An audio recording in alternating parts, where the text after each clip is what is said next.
Hello everybody, and welcome back to Cask and Points. Today we're going to be doing a nice Old Fitzgerald blind. So I wanted to do this blind because one of these three pours is really surging on the secondary markets. So Old Fitzgerald 13 year, very special, from 2024. As the story goes, they laid down these barrels in 1999. And in 2013, after 13 years and change, they decided that these barrels had aged to the absolute perfect maturity. And so they went and they tanked them. So what they did is they took all of the whiskey out of the barrels, they put them into a tank, like a used steel tank that totally stabilizes the whiskey, creates that blend, but totally stops it from aging. And so you had this 13-year whiskey just sit in the Heaven Hill warehouse for 11 years up until 2024 when they finally decided to release it, and they released it as a 13-year, very special Old Fitzgerald. And that bottle, for a long time, had a secondary of about $700 to $900. People really enjoyed it. They thought it was an incredible pour of whiskey, one of the best, especially at 100 proof. But then all of a sudden in the last few weeks something happened, and I'm not really sure exactly what happened. I don't believe it's any one particular cause, but this bottle started surging on secondary markets. I think people realized that they just couldn't get more of it, and it was really just that good. And so you saw bottles that started going for $1,000, $1,100, $1,200, $1,300, and even to this day we're seeing people try to sell them at upwards of $1,500, making this by far the most expensive Old Fitzgerald release of them all. Even the 19-year that we'll be trying today, the oldest Old Fitzgerald, commands a secondary of about $650 to $700, and man, $1,300 is not the same as $700, and so I'm really curious to see if it's all that. Now, a sample was sent to me by a good buddy of mine named Jim, so thank you so much, Jim, for supporting the channel and giving me this sample. And then the other two samples, the 19-year came from my good buddy Ross, that's provided so much for this channel already. Thank you, Ross, for the 19-year. And then a good buddy Mark sent the 10-year sample, and he actually sent it, funny enough, about a year ago. So one of the first samples I ever received from anybody, finally getting around to having it. So thank you so much, Mark, for sending that back in the early 2024, before VVS ever even released. And so we have this fun little blind here today. We have the 10-year, the 13-year, the 19-year, and we're just going to find out if that 13-year really does stand out to us, and if it really is all that good, and if it's worth currently about $1,300, $1,400, but who knows? In the next few weeks, in the next few months, we may even be seeing it get closer to $2,000. But let's find out if it's a $2,000 bottle, or a $1,500 bottle, or a $1,000 bottle, or even worth MSRP at a few $100. So let's get into glass number one. Glass number one here, really rich cherry. Smells like Heaven Hill.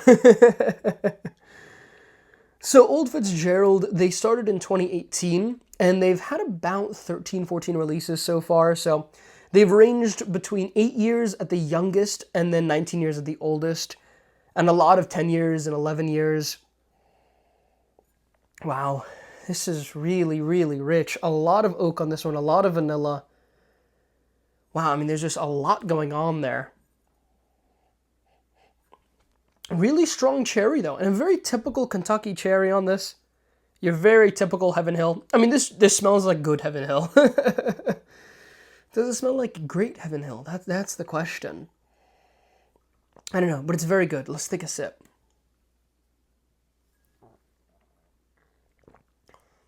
Wow. A lot of richness. Oh my god. It's really nice. It's like a really nice cherry candy in the mid palate.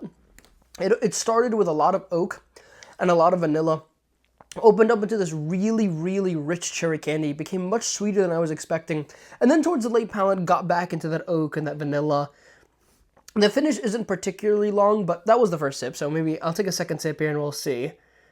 But wow, it's a nice pour of whiskey. It's a really nice pour of whiskey. So the bottles that we're dealing with here, the 10-year, the secondary on it is about $325. The 19-year, like I said, is about $675. And then that 13-year is going to be about $1,300, $1,400. So huge range of secondary values here. I mean, according to the secondary market, we have three pours, and it should be so incredibly obvious what the best, the second best, and the worst is. So we'll see if that's true. I mean, this is really rich. Nothing I'd pay $1,000 for, but it is very good. And really the magic of Old Fitzgerald, you're just going to get so much flavor, so much potency in a 100 proof pour. Really nice. Let's take a second sip here.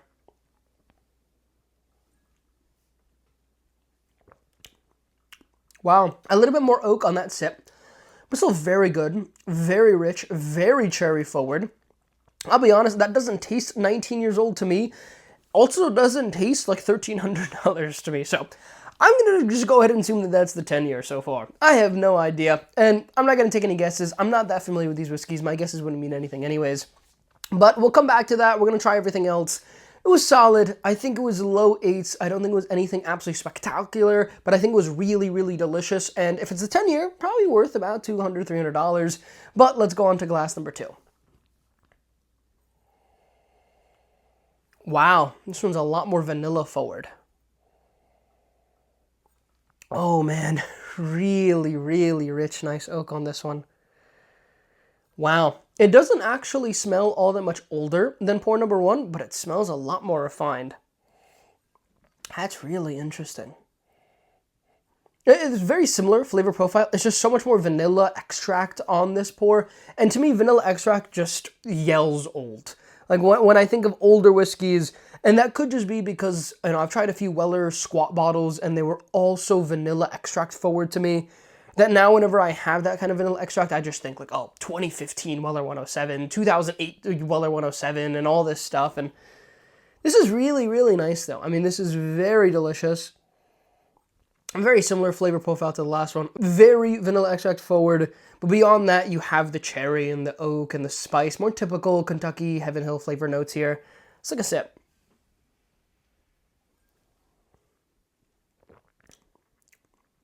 Interesting. A good bit more oak on that one. Oh man, I'm clueless here. Because to me, this also doesn't taste 19 years old. But neither of these two tasted like $1,300. So, I don't know what to believe. But there's definitely oakier than that first glass here. Look, it's really, really good. I'm just thinking that there is a hidden gem in here that's $1,300, and I don't know which one it is. But it's really good. It's really good. Very vanilla forward throughout the palate on this one. A little bit more cherry. It's good. Let's take a second sip.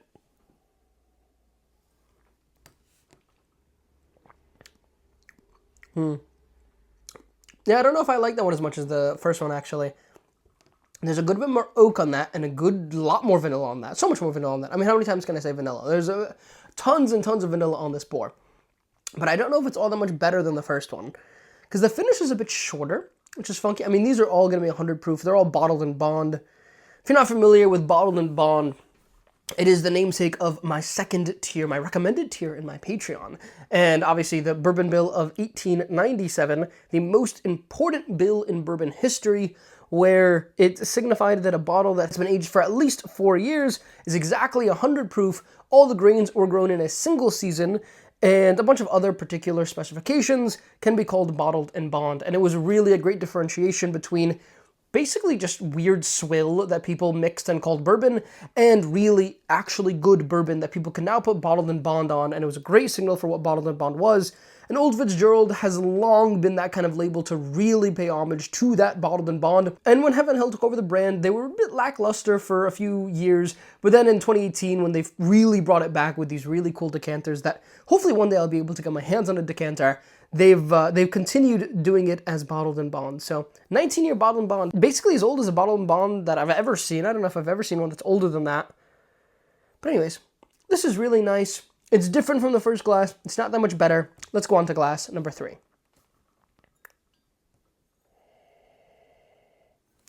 It's like a mix of the first two. Wow. Definitely getting more vanilla than the first one. Not as much vanilla as the second, but a lot of vanilla. Oh, these are really vanilla forward pours. It's pretty surprising. It's good. Very good. Again, typical cherries. There's plums in there. There's your oak in there. You have your spice. Let's try it.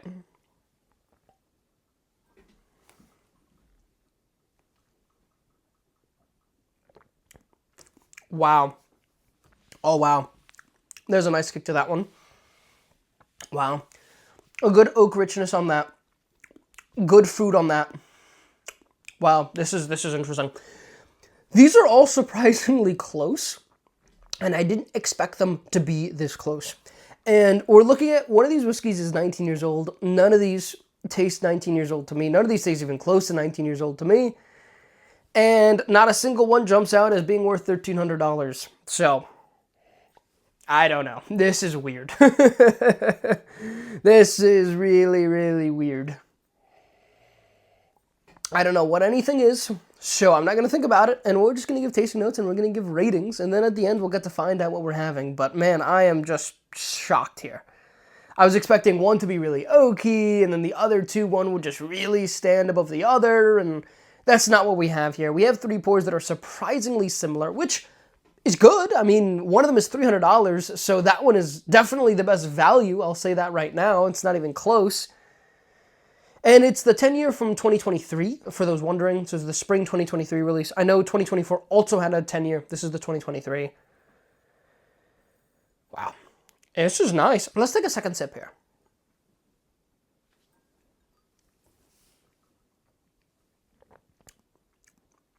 Interesting.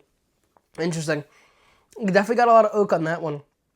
I think both of the second and third are very oaky, especially relative to the first. The first one is not nearly as oaky as the other two.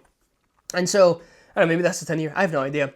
But this one, to me, has really strong richness, especially in the cherry and the vanilla and all these things. Man, this is tough. Okay, but all right, let's go through them again. Let's give our final tasting notes. Let's rate them all. Let's rank them all. And then let's find out what we're having. So I think I'll start here with glass number 2, mix it up a little, and then we'll go back to 3 and 1. Oh, this is nice. This opened up to a really nice green apple caramel candy.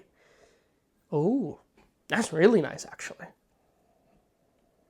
I'm not sure what that means.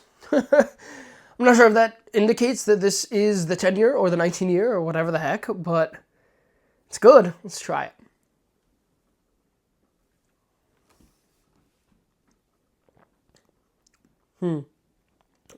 Interesting. Relative to the third, this is a lot more simple. Wow. Yeah, I mean, it was better on the first go-around, but trying it again after trying that third one, a lot more simple on this one. It's good. It's definitely opened up to this funky green apple caramel candy on it, and the cherry's kind of gone away a little bit. It's still good. It's still very good. Huh. It's interesting. Let's take another sip.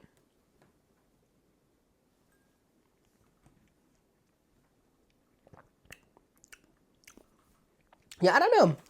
None of these are really blowing me away.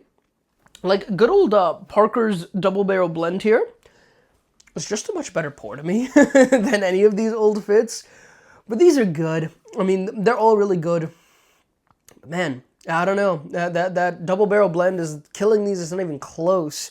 And look, I know I'm a proof hound, but I was expecting a lot more for these 100 proofs because people just speak so highly of them. And one of these is $1,300. I don't know which one, but one of them is $1,300. So, yeah, I don't know, but not $1,300 to me. I'm going to rate this an 8.1. I think it's definitely above that weekly sipper level. It's not really that much higher than that. I think I'd pay $250 for this bottle. Maybe I'd pay $200 for this bottle. I don't think I'd pay any more than that, actually. So, yeah, 8.1. But let's go on to glass number 1. Okay. It's interesting. Also opened up to a lot more caramel. I mean, really nice, like Heaven Hill Oak on this one as well. Let's take a sip.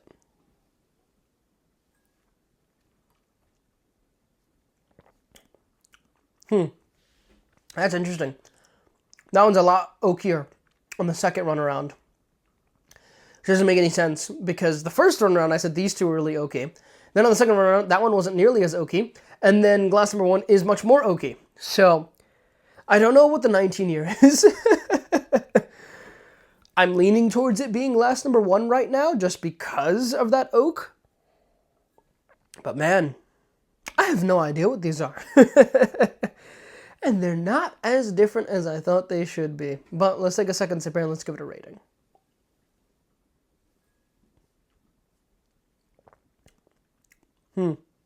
Yeah, that one to me is really oaky now. After going back to the others, yeah, this one is really oaky. Surprisingly oaky. It's good, but I don't know if I like it that much more. I do like it more than the second one. I think it has more complexity to it. And I have to rate this not only how I'm thinking about it right now, but how I thought about it 10, 15 minutes ago before I went through the others. And I think this one is very solid. I'm going to rate it an 8.2. I don't think it's really that much better than glass number 2. It's a little bit better. But one of these is really not worth it, because if one of them is a 10-year, maybe they're closer to worth it. But if this one is anything other than the 10-year, which one of them has to be, the 13 or the 19, not anywhere close to their secondaries. But let's go back to glass number 3 here. So going into this one, I'm thinking it's a lot richer. But we'll find out here. I mean, this one is also opening up to a really weird green apple. Don't really know I'm getting so much more green apple off these ones. I mean, this one still has some of that vanilla extract that I was getting on the first one around, but not nearly as much. This is a weird flight. This is good, though. Let's take a sip.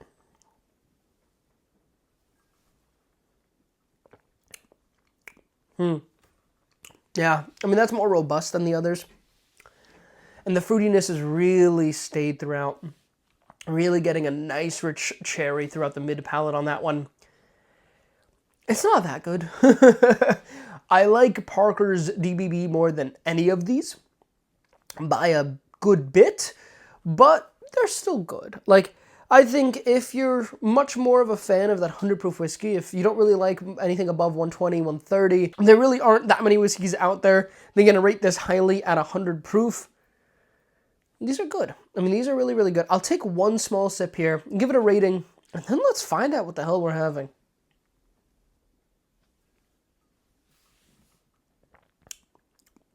It's my favorite. It's my favorite by a good bit. I'm going to rate it an 8.4. It's a good bit better than the others. It doesn't have as much oakiness as the others. There's a lot more richness on that one.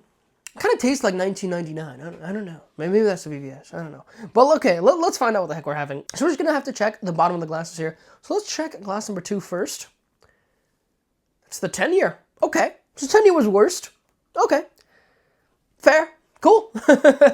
Not too crazy just yet. I mean, the next two is going to be really weird. I think that's the VVS, and I think that's the 19-year, but maybe I'm just hoping that because people have just really hyped up the VVS, and I hope I'm right, but let's find out. Glass number 1 here. That's the VVS, and I liked the 19-year the most. $1,300. People are crazy. Don't buy into the secondary market all the time. That's ridiculous. I mean, it's good. It's really good, but really? Really? I mean, look, now that I know that it's the VVS and I know that it's $1,300, I'm sure I'm going to try this and it's going to taste a little bit better.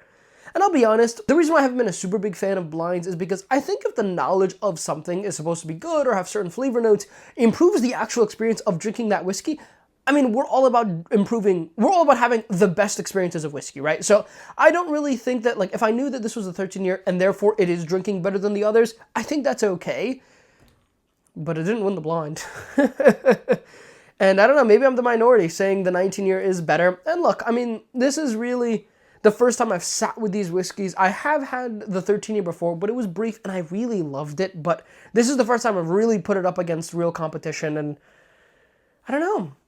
I mean, going back to this one, now that I know it's a 19-year, it's obviously just going to smell like oak, and I'm not going to like it at all. I'll take a small sip here. Now it's just pure oak. I mean, now that I know it's a 19-year, all I get is oak on that one. And I'm sure I'm going to go back to the VVS, and I'm just going to get the most amazing experience ever. So let's take a sip here, and let's get the most amazing experience ever.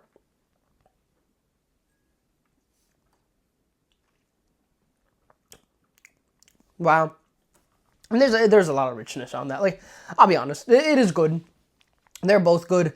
I think the glass number 2 is definitely the worst one in the flight. I think the 10-year definitely doesn't hold up, but value-wise, for $300, it's the best value by far. I don't really see why this one is $1,300. Hopefully, I'll be able to get another sample of it, and maybe we'll throw it into another blind with some other really good things and see what I think. But, yeah, I don't know if I'm the only one that thinks Old Fitzgerald 13-year VVS is an 8.2 worth $300. But if I'm that guy, I'm that guy. We are honest here on the channel, and that's why we do blinds. And I'm not going to take my word back. I don't like it that much. Even trying and knowing what it is, it's just not that good. I ranked it 3rd in my top 24 of 2024. Maybe it could have been a little bit lower. But anyways, I hope you all have fun. I hope you all enjoy the review. If you've had these bottles, let me know down below in the comments what you guys think. I haven't tried that many Old Fitzgeralds. In fact, these are the only 3 that I've tried, and I've also tried an 8-year, so that's really it. But let me know what you guys think down below in the comments. If you guys have a favorite, obviously I haven't spent that much time with these whiskeys, so who knows, maybe my opinions will change over time, but we'll see. I hope you all enjoyed it. I hope you all had a lot of fun. I hope you all have a lovely rest of your day, and I'll catch you all in the next one.